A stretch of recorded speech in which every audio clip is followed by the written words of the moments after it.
The mainstream desktop CPU market has been taken by storm because of AMD's Ryzen processors. With the recently released Ryzen 3 1300X and 1200 processors, they've basically made the i3 processors look obsolete because for the same price, you can get a CPU that is a full-on quad-core instead of a dual-core with hyper-threading. For the same price points, in my opinion, it's a no-brainer to go with the quad-core Ryzen parts, as 4 physical cores will pretty much be better in almost every scenario when compared to a processor with 2 physical cores and 4 logical cores.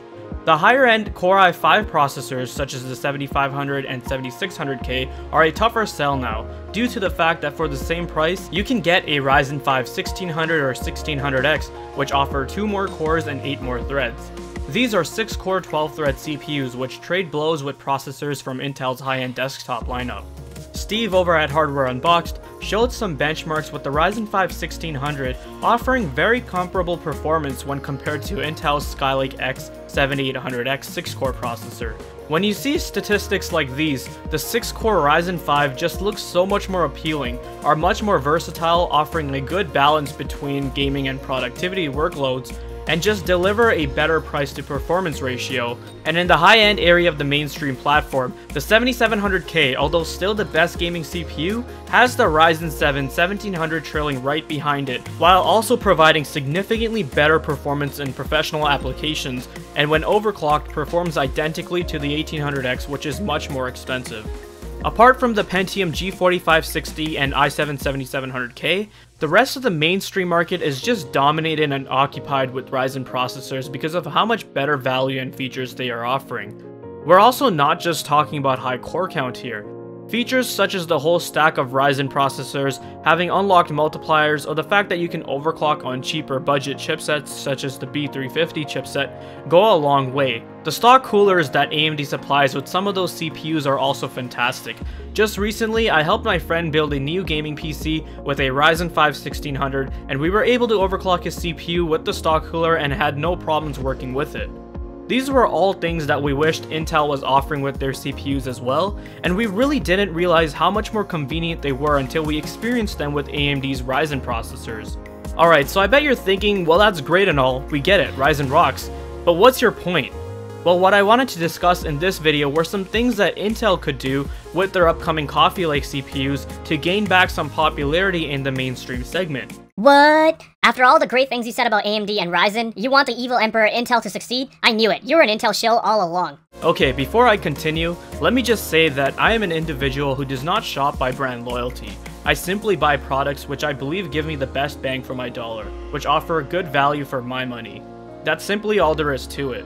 The reason why I want to outline stuff that Intel can do to gain back some popularity is because I am a consumer who is a fan of competition. Competition is what drives the market. Competition forces manufacturers to build better products for better prices.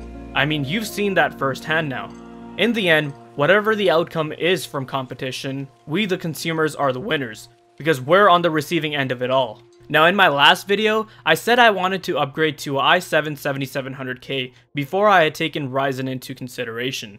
Even before Kaby Lake had hit the market, I had the urge to hop on some i7 6700K sales that were happening during Black Friday or on Boxing Day. But to be honest with you guys, the thought of upgrading to a quad-core i5 6600K to another, well, quad-core, didn't really sit all that well with me, especially when I took into account the price differences between the two. I just didn't think I was really getting a proper upgrade there. Going from a quad-core to another quad-core with just hyper-threading didn't really even sound like an upgrade to me. A little backstory about myself, the very first computer I had built had an Intel Core 2 Quad Q6600, which was around the time quad-cores started shifting into the mainstream market. But ever since then, I felt like Intel never really innovated. Sandy Bridge was the last time we ever saw a huge leap in performance, but since then it's been nothing but node shrinks and clock speed bumps, resulting in marginal increases in performance, while Intel was and is still currently feeding the mainstream platform quad cores, with the lower end consisting of just dual cores. With AMD's Ryzen CPUs, it really was a wake-up call from this, and now even the average consumer will see that these quad cores just aren't going to cut it. Looking on ahead with Coffee Lake, how can Intel change this and gain back some popularity from Ryzen? how can they possibly win back some of those future prospective Ryzen customers? Well, there's a number of things that they can do. Number one, which is probably the most obvious, is that the top tier i7s in the mainstream segment should be introduced as 6-core 12-thread processors. Now, over these past few weeks, we've seen quite a lot of leaks and rumors of Coffee Lake engineering samples being 6-core 12-thread parts. This is great if true, because this is the kind of response Intel should be giving to AMD's Ryzen processors. They need to push down the current core count lineup by introducing processors with more cores from the top of the lineup. So in my opinion, the mainstream Core i7 processors should be 6-core 12-thread processors. Following that, the Core i5 processors will be just 6-core processors. So remember how the i5s were just quads with no hyperthreading? I take it Intel will probably do something similar, except this time it will be hexacores with no hyperthreading. Then the i3s should be 4-core 8-thread processors, followed by the Pentiums, which should be just quad cores, and they can either completely cut off dual cores or have some of the lower end Pentiums that have the same config as the G4560. This setup, in my opinion, is what Intel can do with their next generation of processors, so that they look more appealing.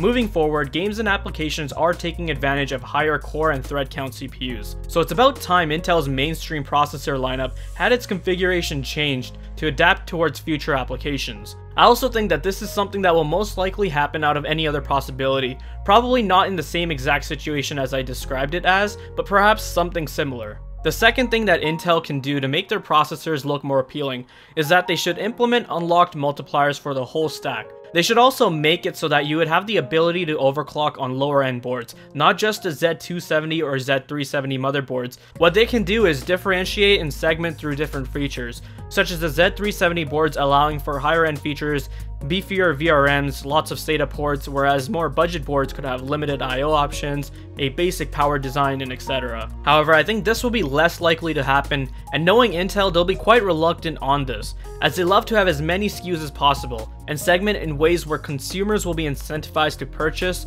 the highest clocked and more expensive processors. The last thing I wanted to talk about had to do with backwards compatibility, and this can really help Intel attain a large customer base if they go this route.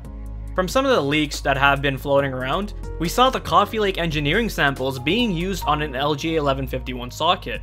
Now this doesn't mean that officially Intel's Coffee Lake CPUs will be using an LGA1151 socket, but more so it was used for testing purposes, and the final retail chips could possibly be released on a different socket altogether.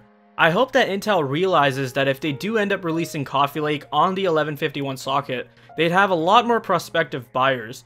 Better yet, if they were to make it compatible with older motherboard chipsets, such as the Z170 boards, there'd be so many more people who'd be willing to upgrade their current CPUs to a Coffee Lake CPU. There are a ton of Skylake users on older Z170, H170, and B150 motherboards, myself included. That right there is a pretty big market, one that they really shouldn't ignore in my opinion. One of the most appealing things about Zen and the AM4 platform is that AMD plans to keep this socket alive for a very long time.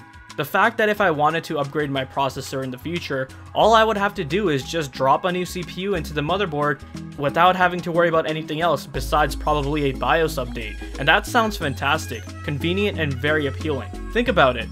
The mainstream desktop Skylake chips had hit the market in 2015, and to find out that only 2 years later the socket is dead, it's quite unpleasant. What would be the point of continuing to buy Intel if they keep having such short life cycles when compared to their competitor? It also comes down to the discretion of motherboard manufacturers as well, and whether they'd even release BIOS updates to let older chipsets support new CPUs.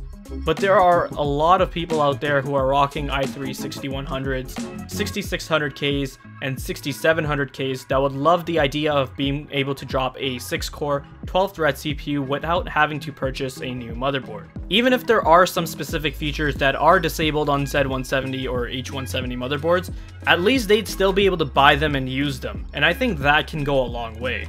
As an owner of a 6600K and a Z170 motherboard, I'd be very intrigued at the idea of being able to use a 6-core Coffee Lake CPU, but once I know that Intel has officially cut it off from any future upgrades, I really wouldn't be interested in investing any more money into a dead platform for just 4 extra threads with a 6700K or a 7700K. So these are just some things I think Intel should consider if they want to make their new Coffee Lake CPUs attract more customers and perhaps even steal those prospective Ryzen customers.